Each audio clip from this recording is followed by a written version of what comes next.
Bonjour à tous, aujourd'hui parlons de travail et d'énergie. Quelques rappels de première tout d'abord.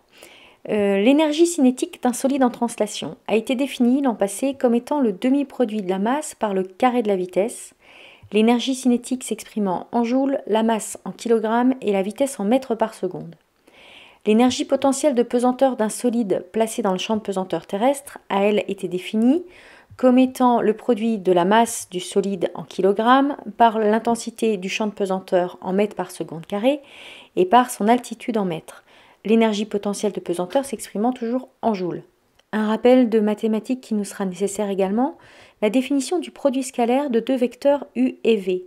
Le produit scalaire se note par un point entre les deux vecteurs u et v, et on lit l'égalité suivante, u scalaire v est égal à la norme du vecteur u fois la norme du vecteur v fois le cosinus de l'angle entre les deux vecteurs u et v.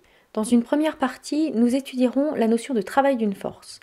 Dans un premier paragraphe, définissons le travail d'une force constante. Pour cela, prenons le cas simple d'un chariot tiré par un fil sur une pente entre les points A et B. Et on tire le chariot grâce au fil en exerçant une force notée vecteur F. Ce vecteur F faisant un angle alpha avec la pente AB. Tout d'abord, nous nous placerons toujours dans le cas d'une force F constante. D'autre part, nous étudierons uniquement le cas du déplacement AB rectiligne. Et alors, le travail de cette force F sur le déplacement AB, noté WAB de vecteur F, est égal au produit scalaire du vecteur force par le vecteur déplacement AB, ce qui va être égal à la norme du vecteur force fois la norme du vecteur déplacement fois le cosinus de l'angle qui existe entre le vecteur force et le vecteur déplacement. Cet angle étant noté alpha, on arrive à travail de la force égale à valeur de la force multiplié par longueur AB multiplié par le cosinus de alpha. Le travail de la force s'exprime en joules, la force en newton, la longueur en mètres, et le cosinus de alpha est sans unité, que alpha soit exprimé en radians ou en degrés. Regardons maintenant quels sont les effets possibles du travail d'une force. Tout d'abord, retenez absolument que le travail d'une force correspond toujours à un transfert d'énergie.